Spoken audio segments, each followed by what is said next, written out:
This is GenZ-Gab. This is Sarah Gallagher here, and today I have my host. It says Dave Colombo, but it is not Dave Colombo. It is his amazing. Oh my God! Let me change that because I'll totally rename. Hold on. Well, you can fix that so quickly. There we go. An edited version. Like, that's where Patreon people can watch the full unedited versions of ourselves.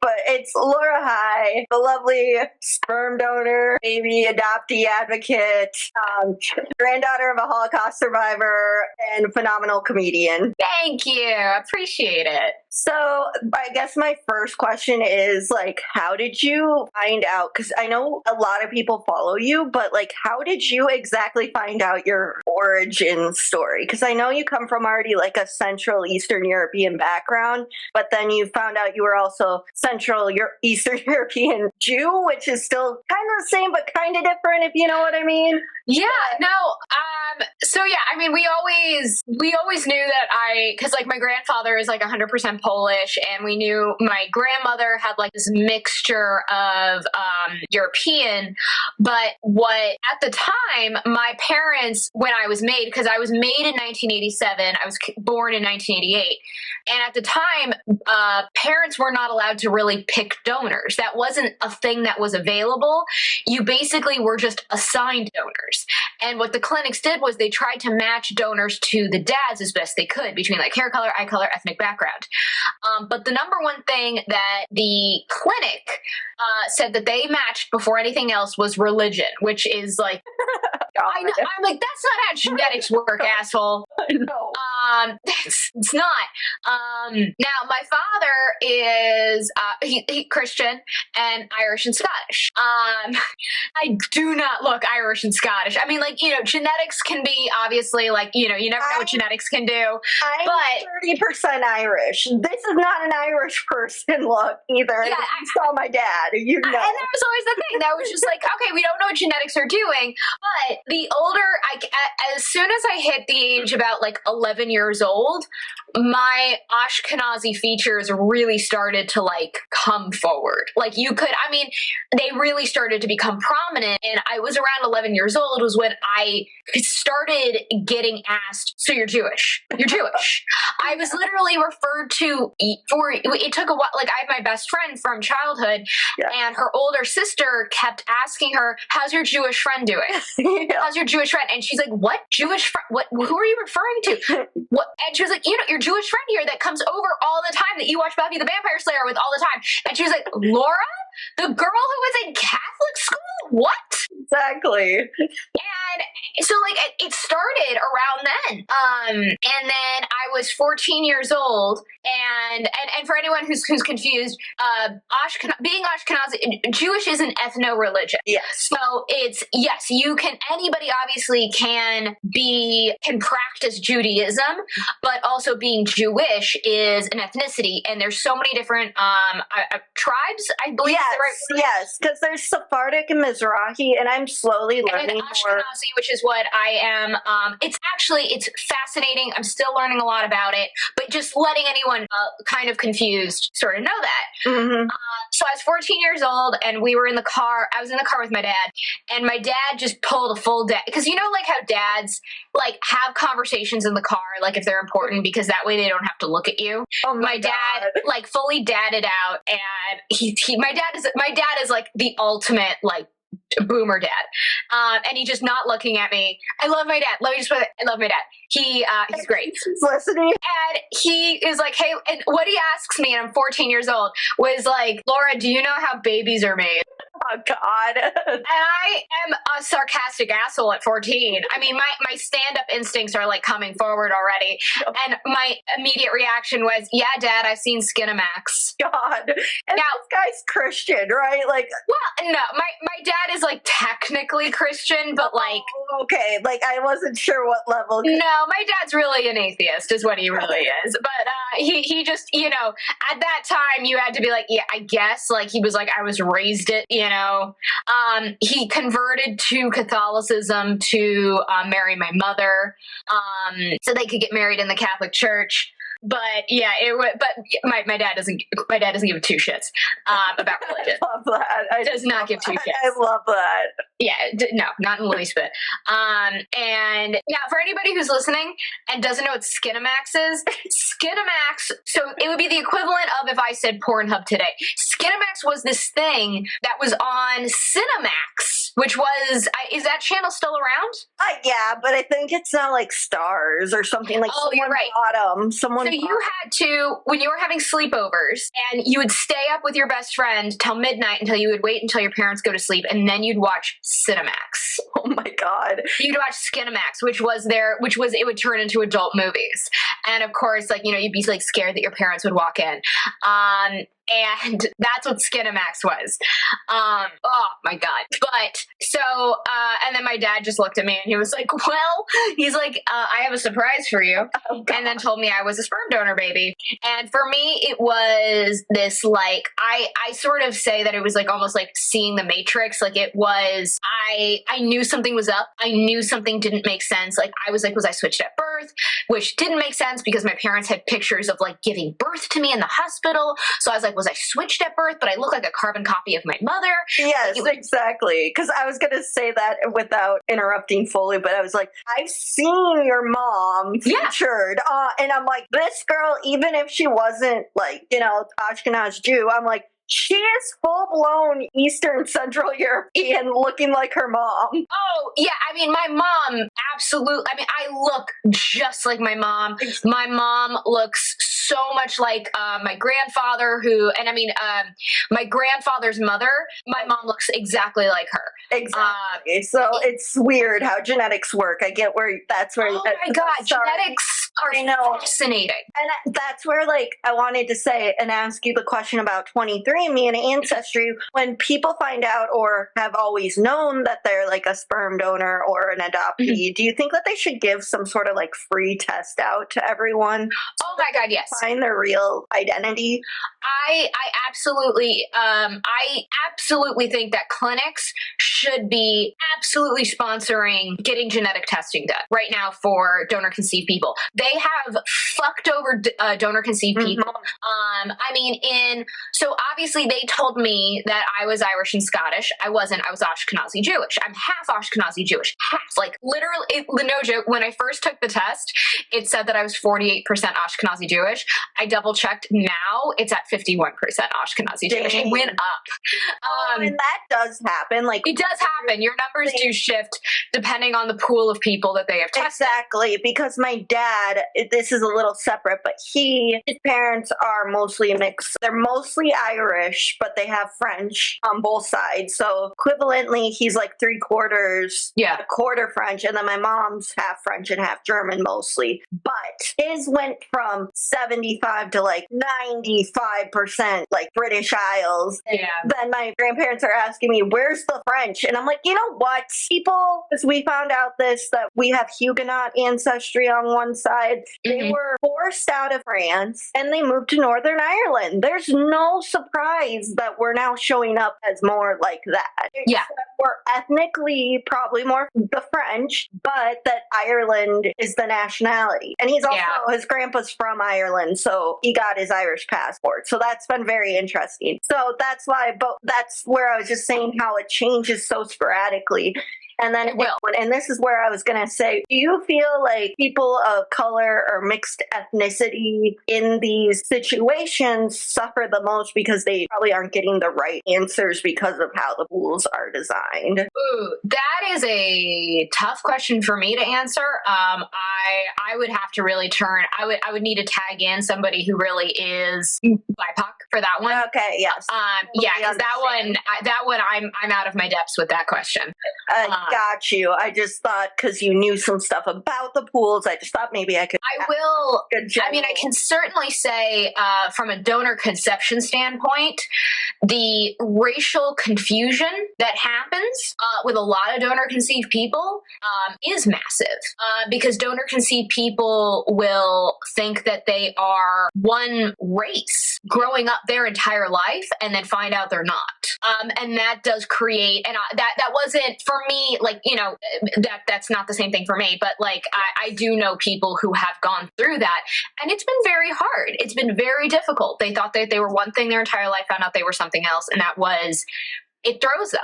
Now, for me, finding out that I was half Ashkenazi Jewish, definitely had some, I mean, I'm so excited that I'm half Ashkenazi Jewish. It really, like, I'm very proud to be part of that. And I'm so glad. Group. I'm so glad that you that you can honor that and start to feel it more, and it kind of like makes things make sense more now, like for you, because you're growing up. But this is something where it really actually put me in massive danger, not knowing that I was half Ashkenazi Jewish. Oh yeah. For anyone who can see me right now or has seen me, I look very Ashkenazi Jewish. This is not a joke. This is not an exaggeration in the least bit.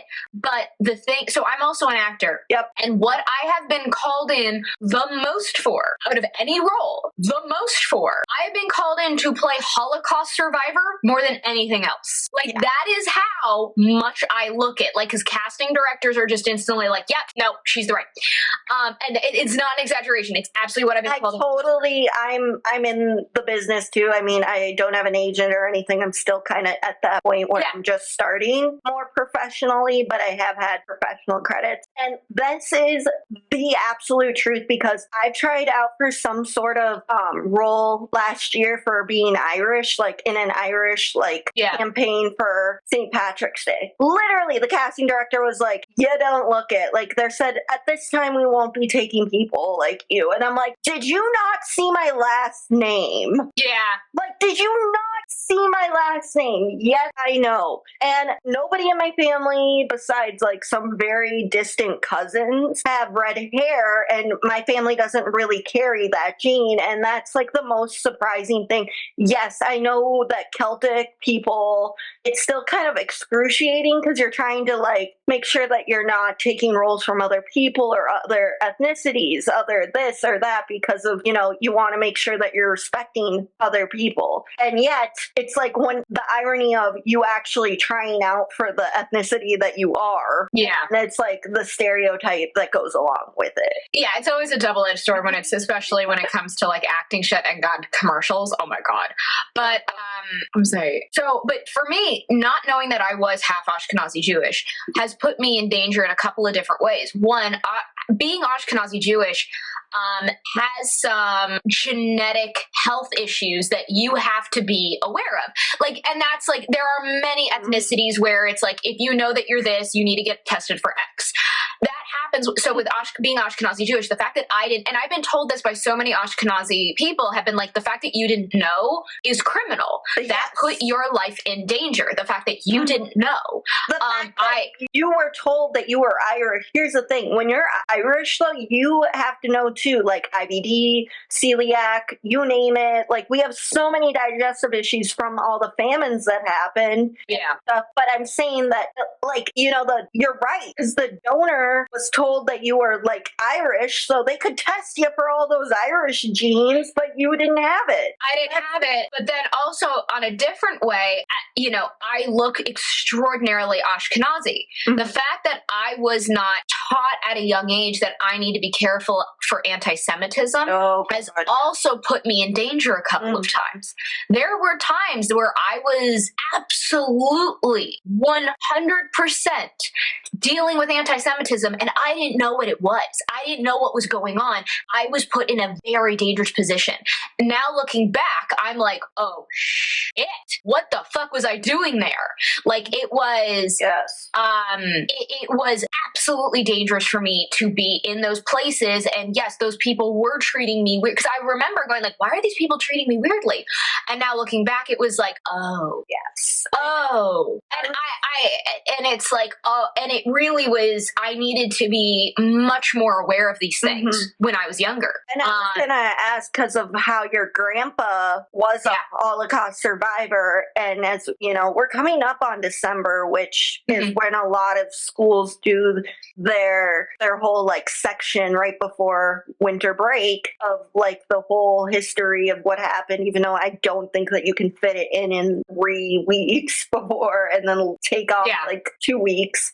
But my thing was that, and I got blessed, and I know I got the bare minimum, like what should be considered the bare minimum, but we did from 4th grade through 8th grade, 9th grade, we did a section. We spent all of like November and December talking about why this was so important, like what we needed to talk about. And then I just wanted to know, did you growing up, I know your grandpa, and I totally 100% understand why he wouldn't want to talk about it, why he didn't share it with you. Again, I loved your grandpa's stories. And again, I lost my grandpa about a year before you did, and he looks so much like my grandpa. So I think just even though they were still totally different, it was just having that kind of, my grandpa was a farmer and told like stories about growing up and all the things that he did that was like mischievous and, you know, but it just kind of like gave me a sense of grounding when I really needed it, if that made sense. So like it just made that would have made him so happy to hear. That would have meant the world to him. I loved him like so many others, but it's so weird because what I noticed is that when I started having to do genealogy stuff in 7th and 8th grade, 9th grade, and I focused mostly on my mom's side for the 7th and 8th grade stuff, he started telling me more stories of what our family did. Like one of his great-great-grandpas was Napoleon's bodyguard, and some stuff here and there, but we don't know if Napoleon was an asshole that got into people's business, really, literally, and figuratively. So I could unfortunately be a descendant, is what my grandpa said, which is a separate thing. But what I was going to say, we're all related to people who have done unsavory things. Right. And I mean, there's no one. Okay.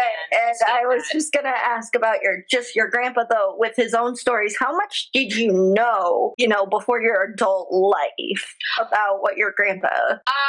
For me, and just in case there's any confusion, so this is my grandfather off of my maternal side. So this is the grandfather I grew up with. My grandfather is not Jewish. He is a Catholic Polish, and he was part of the Polish underground, part of the resistance. And then he was captured after the Warsaw Uprising and was sent to Auschwitz and Mauthausen. I grew up, I'm trying to remember when I first started learning. I mean, because I feel like it was always there. Like we went to Poland when I was 4 years old, and like the Holocaust history was a part of it. But like, obviously I didn't go into Auschwitz. Right. No, I didn't go into Auschwitz at 4 years old. But there were things that like I knew, and I think that it was very appropriately explained to me as I got older. I definitely, when I was in middle school, I think that it was like, oh, my grandfather was in the Holocaust. Like that was something but I didn't really fully, I don't think at middle school I fully understood the full depth. I definitely didn't understand the full depth of it. I think going into high school was when I actually really understood the full depth of what my grandfather went to. I started really learning about it. Because I think that that's when I was first told in high school, like the torture he literally went through. Oh, I think I was told about the science experiments my great aunts were put through. I think that was when I started actually learning about it, but I didn't really learn about it from him. It was from other people because he wasn't able to talk about it. And I totally understand that because, again, I remember in 8th grade going to the Holocaust Museum. Like that was our big thing in Washington, D.C. Like there was so many other things, but that was our big thing. And I think all the stuff you're saying, like I was told and told and told, but I also know because in schools they're also probably trying to make sure that it's the appropriate amount that they're teaching us. And then like, because again, by the time you hit 8th grade is when we read Night. Like that was like when it started to fully hit me, like what they were doing. I think in middle school is when I did start more. Now I will say I never had any formal education about the Holocaust. I never had any formal education about it. The first, I would say, formal class I ever had was an elective I chose in college. And it's something looking back that I'm like horrified by. Yeah. For me, I do think that I really learned more about the Holocaust through books that I read on my own. Like I chose to read Number the Stars as a kid. That was my 5th grade. We read it because it's such a good book. If you ever are like, I need to like introduce my kid to the Holocaust. Yes, Number the Stars. They can do that in like absolutely like 5th grade, middle school. Right. They did that for me in 5th grade. Yeah, and I'm so grateful for now that I hear you talk about it, because I mean, we got a little intro in 4th grade, but we didn't do much after that. Like, it was just like, here's what happened. And the problem for me is because I also wanted to say that they were talking about disabilities, and like I had a bunch of learning disabilities and I'm blind in my left eye, and you know how kids are shitty. Like, your brain think. And then I remember in like 6th grade asking one of my teachers, like in my 7th grade, are you sure when we talk about this? Because people were just, again, and it kind of was building up throughout years. I'm like, are you sure? Like, you know, all of us would be okay. Like, some of us who have like disabilities, learning disabilities, and then the teachers just were like trying to keep everything like calm because kids were starting to, you know, disperse. And yes, we were in a Catholic private school, and it's still so different, but I could tell, like, with how me and some other kids were asking these questions, teachers like really were trying to answer it to the best of their ability, but they were so shocked, because I think for us, because we were the start of Gen Z, I think before then kids would just ask questions but not really say anything, whereas I think our generation and so on has probably asked a lot more of those scary, hard-hitting questions. And again, what I was asking was completely different, but I think it just showed, like, to these teachers suddenly, oh God, we got to up our game a little bit. Yeah, and I do think Number the Stars is a really good, really, really good book. I think that it's very easy for a kid to take in.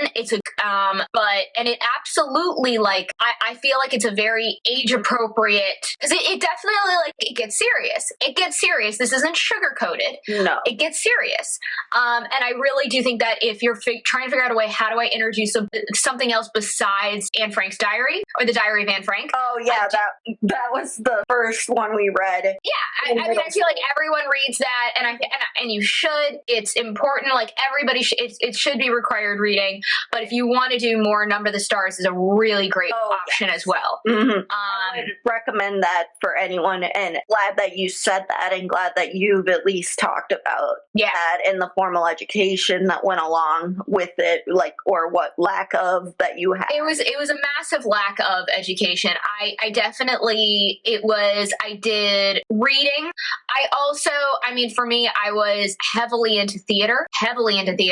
So for me, like, I saw Cabaret for the first time when I was 12. So no, you know what? I remember watching Cabaret and understanding of what was going on, and I was relating it to my family's history. So I did know much more. So I did know a lot by that point. Yes. I'm remembering having those conversations, and I remember even seeing the I don't know if anyone remembers, like, the first X-Men with Wolverine. Like, the first scene is Magneto. Yes. I mean, being brought into, like, I think it's Auschwitz. And I remember going, like, oh my God, that was the camp that my so, like, I knew that at 12 years old. So I did know more than I'm remembering at that age. And that's okay, because we suddenly start remembering more. Like, I go off on tangents in my brain, like, wait, I forgot this, then I forgot, then I remember. It's like just recalling things, and you're just, and it, like, I'm saying, like, how much your family and your grandpa and you, like, for a lot of people like me watching it, it was just so great to have that relationship and seeing his ability, willingness. Again, I follow Lily Ebert as well. Oh, she's great. And I don't know how, well, I know, you know, I just was going to ask, have you talked to her ever? Or have? No, I've not talked to Lily. Tova and Gidon are the two that I've been in contact with. Oh, okay, cool. Not Lily. Like those. They're wonderful. All of them are so great. I could not, like, they're doing such necessary work, and it is something that people do not understand.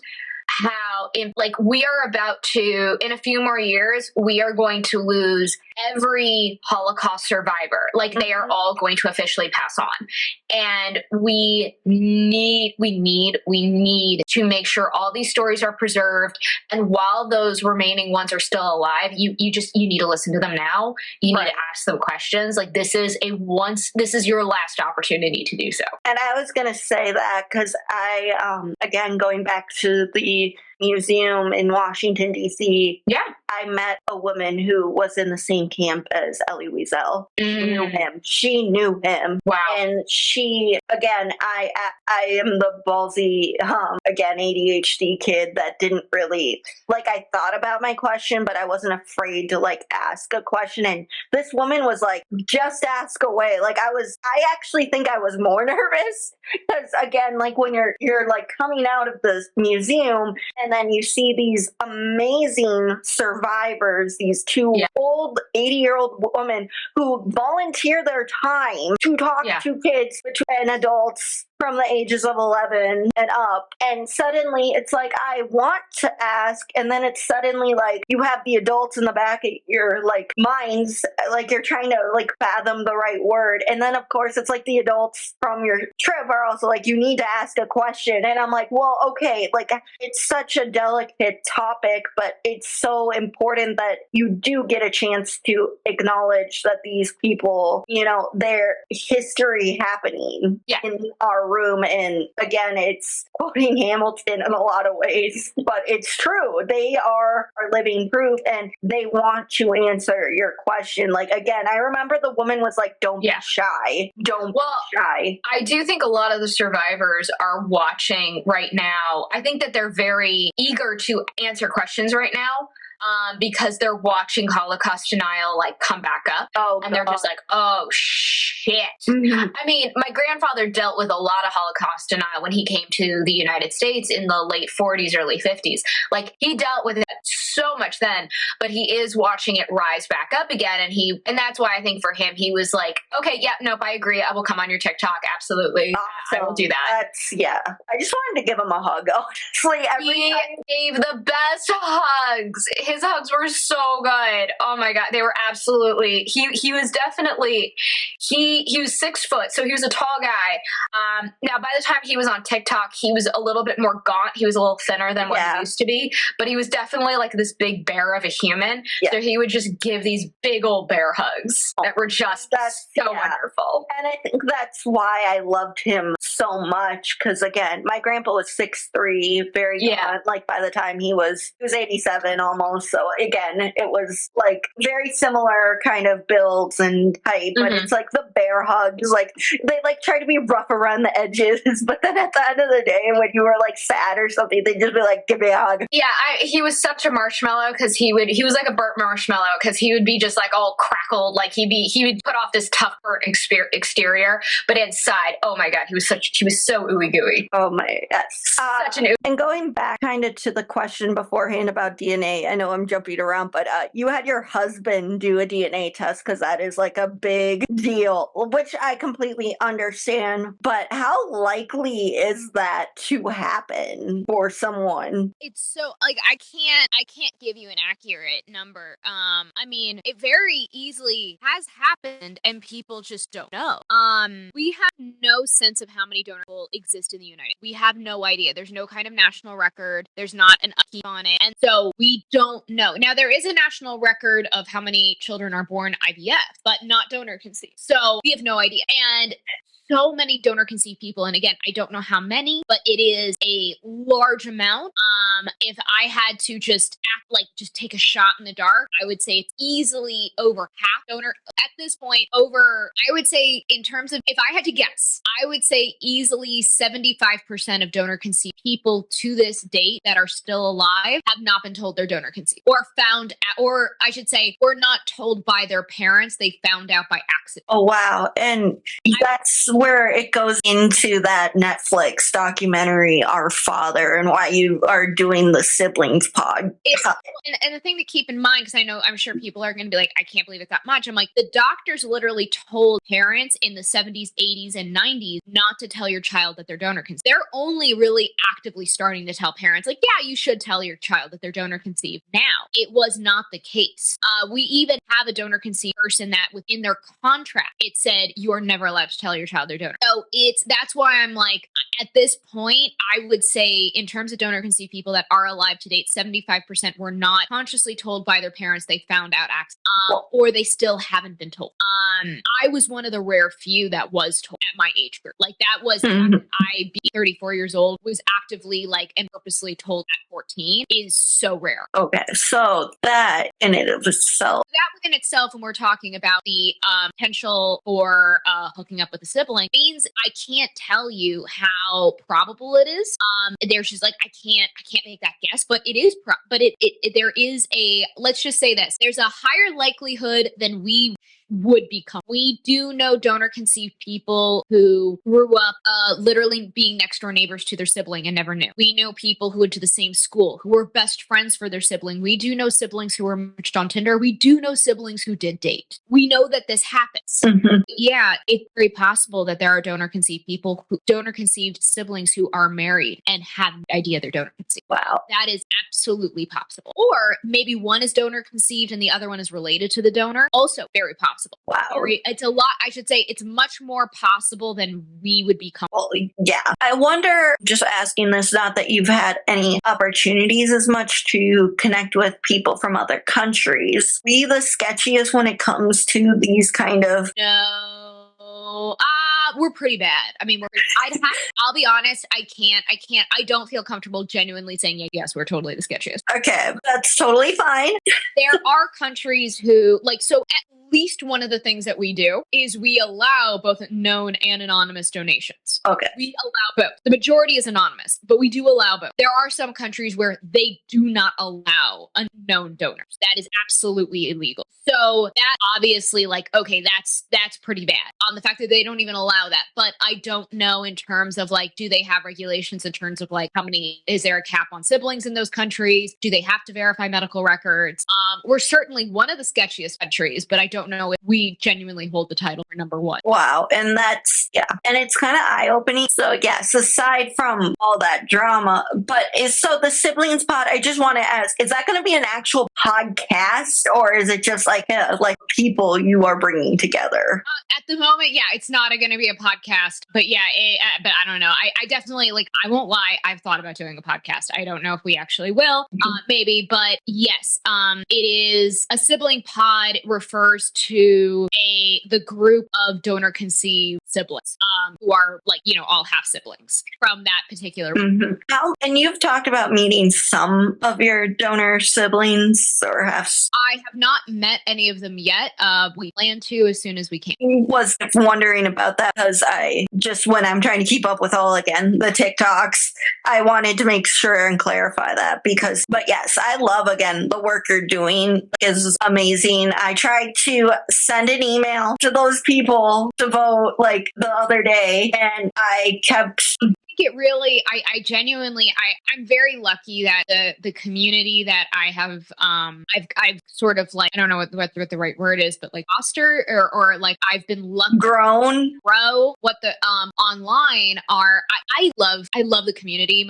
The followers that I've got are fucking great. Literally every time. I think you were genuinely, I want to say you started following me easily when I had under 10,000 followers. Well, yeah, because here's the thing, I came across your page because I followed so many other comedians and I was working for a comedian's podcast at the time. Yeah. And then I saw yours and I followed Dan Povenmire. This was how it came about. I had been just following you. Then Dan Povenmire, who just got on TikTok, I followed him after he stitched your video on you complaining about the life of being. And by the way, he's actually liked a few of my comments and I'm like, you know what? I am on top of the world. Anytime Dan Povenmire, if you're listening, not that you are, you created my childhood, which you know that with Phineas and Ferb, you created that childhood for Gen Z. As a side note, after because he stitched me, because I was saying that like a pilot of mine got basically like tanked, and he stitched me and was like, "Don't give up, you're doing great," and like he was so sweet. He's so sweet. Messaging, and he was like, "Would you like to?" Because I was like, my pilot is getting another chance to get pitched, and he offered. He was like, "Do you want to hop on Zoom and I can talk to you about what like you can ask me questions, I can give you tips in terms of like how to talk to producers." So I talked to him for about an hour, and the advice he gave me was like so sound, and he was just so generous with his time, and I was like, I was just so blown over by like his willingness to be like, "Yeah, I will totally help. Here you go. I understand where you are right now. Let me give you the tools that like I wish somebody had told me." And I was so grateful that I was like, because that's very rare. Oh my gosh, yeah. Person on the internet, you need some help, here you go. I had started on TikTok actually more 2019. 2018 was when I did the like jokes of like the making fun of TikTok, you know, like the lip. Oh, no, I 100%, like my roommate was on TikTok and I was like, what the heck is this stupid? And then finally I was just like, maybe I should, then enough of my friends who were stand-ups like were doing well and getting work off of it. Then I was like, okay, maybe I should stop like making fun of it. Yeah. I started like my first video, I think was like December 30th or 31st of 2020. But then like, so I actively started in like January 2021, and I got very lucky. My first video like popped off immediately. Well, yeah, because you are hilarious. And I was very surprised though on how cool. Yeah, I have followers in 2 weeks. I know I have had to work obviously hard, but again, TikTok is the only platform I've literally grown from. I don't know if that's been the same with you, but you know, I've been on it for nearly 4 years, you know, give or take. I really actively started doing things during quarantine and started duetting and making like jokes off of other people who have since become big time influencers. I would say for anybody, it's like, I got very lucky with TikTok immediately. I did. But that's because I failed for 10 years creating content beforehand. I've been creating content since I was 24, 23 on YouTube, on Facebook, on Instagram. Like I've been trying to for 10 years. Exactly. And I started when I was 18 on YouTube. I was being videos of me being it's like absolutely horrible shit. Yep. Absolutely bombing like crazy. It took me a while to figure out like how does this work? And by the time so I watched TikTok and I was like, oh, I get it. Okay. Short form, understand, cool. When I got on it, I understood. And I do think it was literally just because I had 10 years of experience of doing horrible. That's literally it. And there's plenty of proof of me absolutely failing miserably. If me starting on TikTok was the very first time me trying to make content, it would take me 10 more years to figure out how to do it. So but that's why I think I got lucky. Mm-hmm. I was going to ask, what's like your best advice for people like sort of in my kind of age group using the platforms to try to, you know, engage or just kind of starting out? Well, what age group are you in, if you don't mind me asking? Yeah, no problem. I'm the old Gen Z. I just turned 25. Yes. So a car now. Yes. I turned 25 on November 21st. The only time like that I ever said to my mom, because I used to be such a optimist about my birthday. Like, I don't know why. But then the past couple years with COVID and everything have happened. Here's the thing, which I'm not surprised, like my 21st birthday was my last really fun birthday. But my 22nd, like I still had fun. Suddenly everything, like I graduated a semester early from college, which was good for the whole COVID thing. But then COVID just knocked everything down where it's like, that's why my podcast is me usually ranting for an hour about how hard it is to get a job, how hard it is to try to make your life come true, and how different it is living at your parents' house, even though it's good to save rent money, but that you're slowly turning gray. You need to do what you got to do right now. Absolutely. Right. There's no shame in that in the least bit right now. I cannot imagine. I mean, it was already hard economically when I graduated from college. I cannot imagine right now graduating from college. I can't. Like, it's like, no. There's go live with your parents. Absolutely. Yes, exactly. And that's good. And I like hearing it from someone like you, because even though, you know, we're like 9-10 years apart, but you went going through the recession when I was like a baby still. The recession was happening while I was in college and post college. And post college, I would say for the first 2 years post college, the recession was definitely still actively happening. I remember like my mom's work was like, she was in massive jeopardy as well. And I remember the housing market was still at that point like really horrible. And so like that was a very, very big problem when I graduated. And that was scary. I remember we were all actively scared graduating.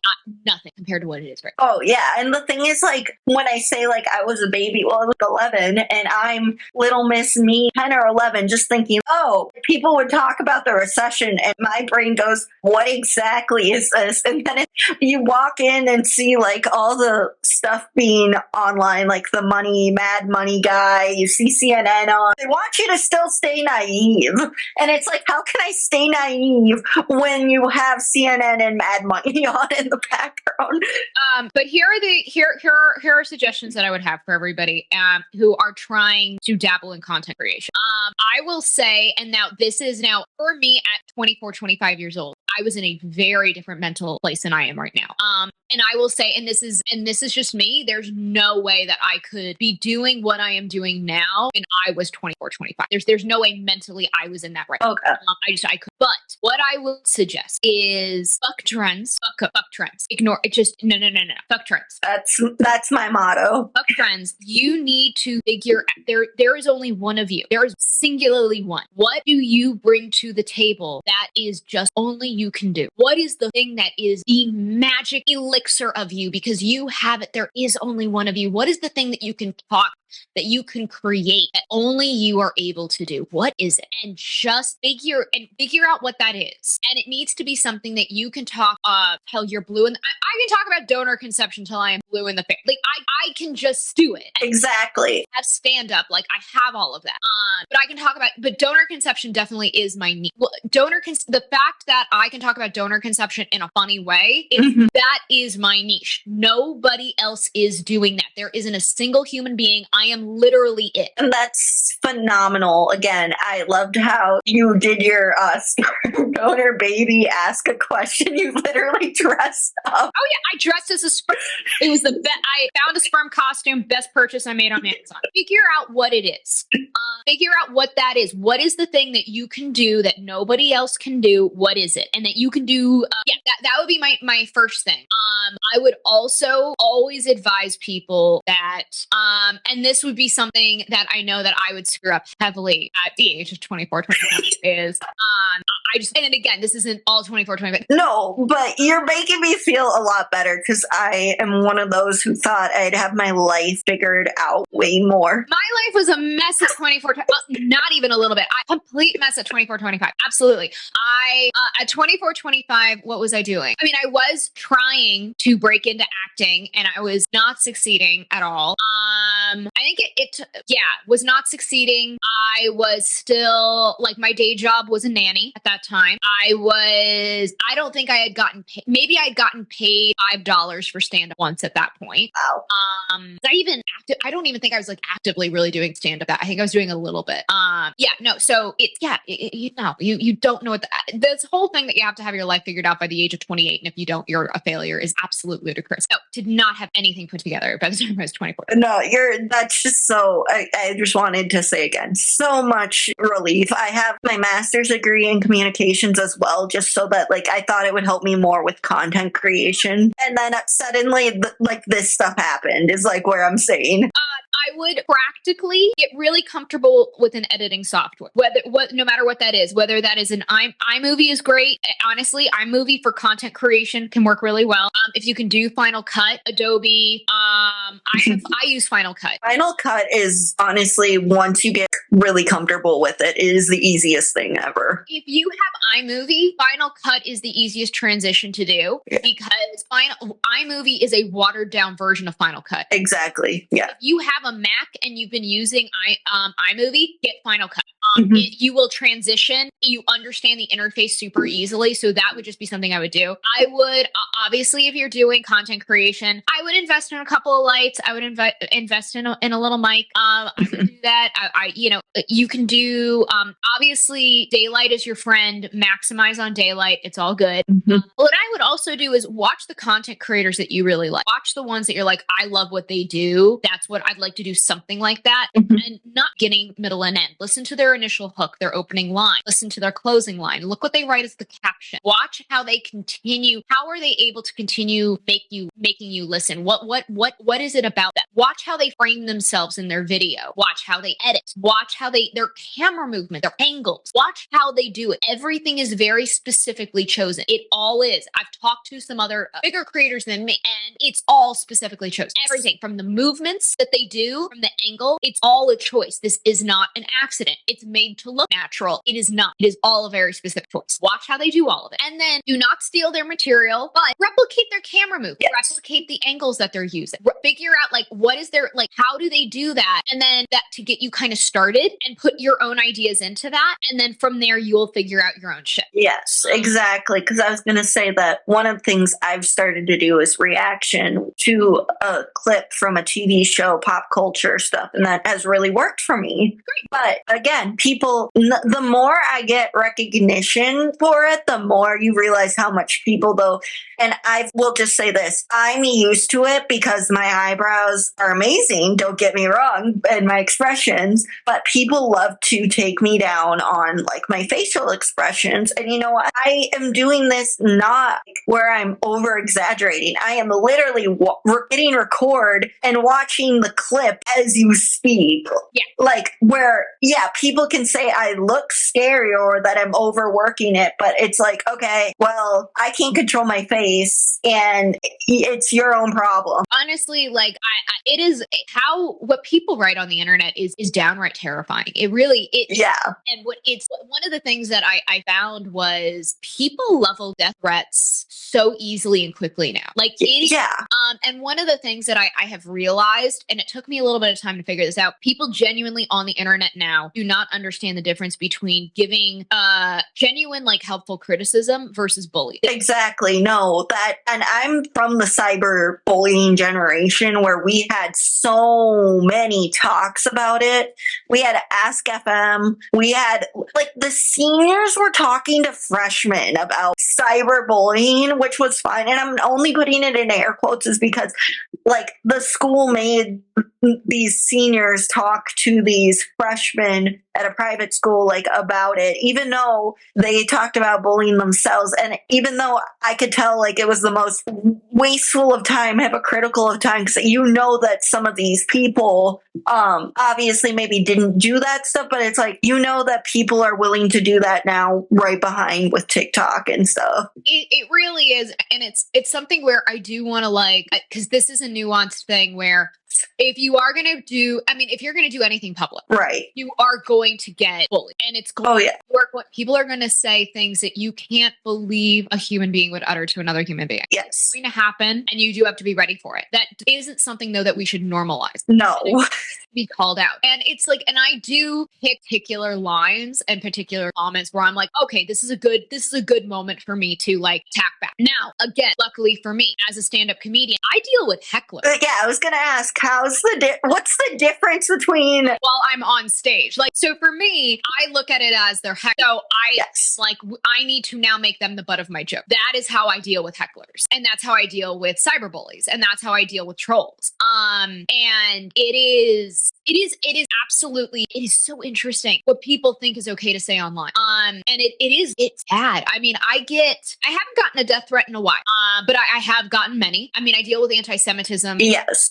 Time. That I deal with. That is, again, we need to just not normalize. No, and I deal with the one that I find the funniest though, and I'm writing stand-up about it, is ageism. I deal with ageism a lot, which I find to be the funniest. Any kind of I would say prejudice is so stupid. Ageism though, I think is a particular kind of stupid because we all age. Right.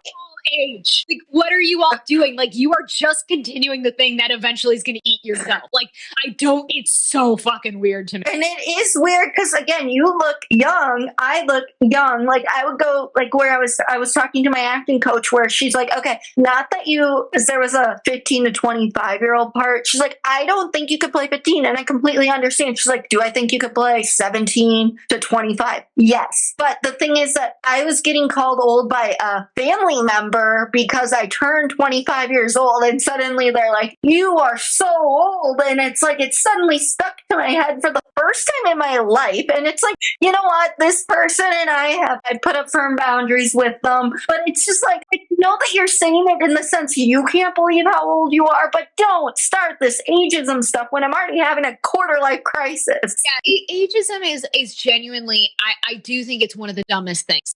I do think it's so stupid. Especially because men can do whatever they want. And I'm not trying to like touch on this, but a great example is the Addams, Wednesday Addams, the new show, like where they talk about Gomez, like even looking like the more usual, where he doesn't need to look like this, like Catherine Zeta-Jones and Angelica Houston.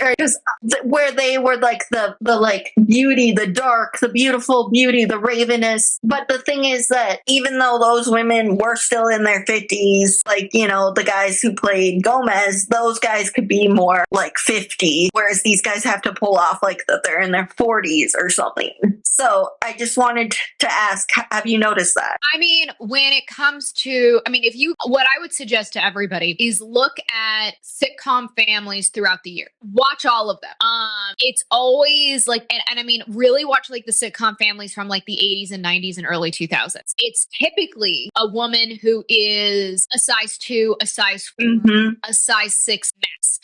Actually, a size 6 would be considered her overweight friend. Right. She's usually a size 2, size 4. And then she's married to a more overweight husband who is more, I would say, unconventionally attractive. Right. And then she usually has a sister or a friend who's considered the weird overweight friend who is like a size 6, a size 8. Right. And that's exactly where it messed with people like me who's near 5'9". And watch how often it is so, watch it. I mean, it's like what we think, like Family Guy. Yep. Based off of a stereotype between Lois and Peter Griffin. Yes, exactly. They did the same thing with The Simpsons. Oh yeah, no, Simpsons, absolutely. That's based off a stereotype, off of all of these like nuclear family TV shows. And because it is acceptable for a man to be overweight, it's acceptable for a man to be not conventionally attractive, but it was not ever acceptable for a woman to be. And you see it, and that was always something very subliminal in all the TV shows. Again, watch all the family sitcom. I'm trying to remember all of their names. I mean, I like Still Standing. Yeah. Oh my God. I know Still Standing would have been one of them. Modern Family was the first time like where it was actually like people were still, even though Sofia Vergara is still like a smaller size, she was the first like where I would say like more fuller figured. But I mean, like, she's still considered, I mean, Sofia Vergara is still like an absolute model of a human. Right. She's had Julie Bowman, who is like just, again, a size 2 blonde. Right. And Julie Bowen has talked about how, they made jokes like about her and Sarah Hyland like looking like a boy, like, or a cardboard stick in the show. And she said that she learned to not really care because Julie's like a runner and she also has like pacemaker. She's talked about all this stuff, like some of her health problems that not inherently went with her, size, but it's kind of like how her and Sarah Hyland are suddenly, it wasn't like that they weren't like viewed as beautiful, but it's like, no, they played up the whole thing with like her versus Gloria. Yeah. And it was really, it was very weird because Julie and Sophia those are two of the most conventionally attractive. Exactly. They are absolutely stunning individuals. But yeah, no, women either have to be on TV or movies a size 2, or they have to be extremely overweight. Seeing a mid-sized woman is like very, very rare. This Is Us is another prime example. And no, it really is. It's just very apparent subliminally what you are told in, and I would be considered more mid-sized. Yeah. And I was a very overweight child. And it was very, very much told to me, like, what you are is not okay. It is not not acceptable. Mhm. And I was even told when I was in acting school, they were like, Laura, you either have to gain 50 pounds or you have to lose 30. And that's what I like about, Have to do that. yeah, this is where I was just going to say one of the people I've slowly started to follow. I don't know if you know her, Audition Pro LA. You need to follow her. She is changing the game. She is a former casting director, but she has gotten me into contact with like my new coach. I wanted to take her class, but like busy in this time of year, but she totally changed the game. Instagram or TikTok? Both. She is though just Audition Pro LA, but I wanted to say for all those young people out there, she went to theater school. She talked about the same stuff, and she just said how you don't need to change your size. Like, this is like the game changer, which that shouldn't be the game changer, if you know what I mean. Yeah, but we're wrapping up here, but I was so grateful to have you. And thank you for having me on. But really, it's the biggest piece of advice that I could give for anybody who's in your age range is I just want to give everyone in your age range a hug. Thank you. I do feel like, I feel like every age group feels all this pressure that they have to succeed while they're young. And I'm watching you guys go through it right now. And I just want to let you guys know, like, guys, go fuck up. Okay, thank you so much, because that makes me feel so much better. And you said, just quick before we end, just don't be so hard on ourselves. Is that the best way to? Yeah, don't be hard on yourself. You're gonna fuck up. Do you think right now, particularly, you guys have grown up watching teenage influencers make millions of dollars by the time they were 16 years old? And I do think that really was at a detriment. Oh yes. And I've noticed that, and I do think that is something very particular to your generation. Whereas that was a one in a million kind of case where somebody could do that. That is not the normal thing. We need to normalize you just having a normal timeline, which is you fuck up in your 20s. You fuck up so much, and it's beautiful and it's poetic. You have to give yourself room to fuck up so that you can actually you can learn who you are. Mm-hmm. At the age of 20 years. You're not going to. Okay. You're not going to know who you are. Who you are, it changes and it morphs. Like, you got to be tested. And I know, and this isn't to say that you aren't tested and you haven't, like, I went through shit also when I was a teenager, but when you are put in a adult atmosphere in your 20s, yeah, shit gets very different. And things are very different, and you really do, your morals are tested, your ethics are tested, and who you thought you are gets tested. Oh yes. I can attest to that, as I'm halfway through my 20s. Again, I say to myself that I think, you're trying to keep up and trying to like make connections, all those things. It's really actually, like you said, detrimental, because you think, and that people aren't what they seem, and they can all say that, they're not like other people, but then you realize, no, everyone's, chasing these people who, blow up, or even like have like that solid hype house group. You realize how much of their stuff, like now there's secrets coming out that you're like, okay, I'm glad I wasn't actually, as attached. I will say, and that this is something where a big piece of it is, as we have this immense need to succeed and hit all these milestones in our 20s, a lot of people themselves to make these choices, to make these commitments, and to do these things in their 20s that they actually really shouldn't be. Yep. They're so intent on, I have to do this, I have to succeed. And then you end up finding out in their 30s, like, actually miserable. Made those choices, like they may have gotten into a marriage too soon. Took the job that they really didn't want to do, but they felt like, but this is going to put me in the right space to do all this other shit that I want to do, but it's not actually what I want to do, but I have to do this. Or they are going to sign away to maybe an agent or a manager who is going to take full advantage of them. There's just so much shit. And I do think as a society is to let go of those expectations and to allow, in the same way we kind of like are like, let kids be kids. Yeah. Let 20-year-olds be 20-year-olds. Okay. That's good. Because again, like I said, I'm slowly starting to see where like the imposter syndrome is getting to so many of the 20-year-olds and these other people. And then they're hanging out with the young like influencers, becoming besties, all that stuff. And when I see that, I'm like, And it's funny how they even talk about the curation that happens along with it. But, you know, it's starting to be like, okay, you are also hyping them up when they could care less about you. And I think that there's a lot of people like in my age group that are just trying to get to the level they think they need to be, like you said. Yeah. And they're As somebody who listens to a lot of the things that are going on in the background, I will say that there are a lot of influencers who fucking just lie. I mean, straight up lie. Don't don't be very, very careful on who you listen to. And I put me in that category as well. Do not just believe me offhand. Do not do that.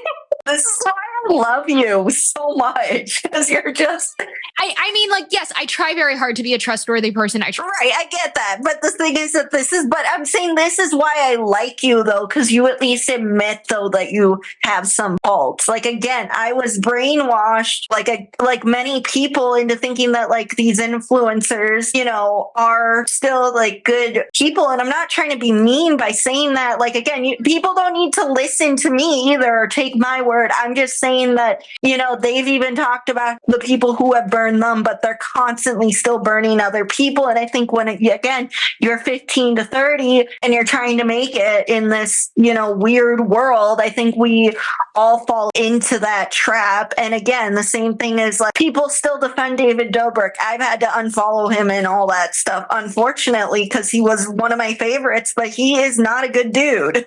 I have no idea who that is because I just love this. I have no. I'll go look it up after that. I don't know. But yes, but I just am so thankful. But I'm glad that we had these conversations because, again, I think that your insight is going to be great for not just people like me, but just everyone. And the fact that you're so real about just fuck up is so. Please.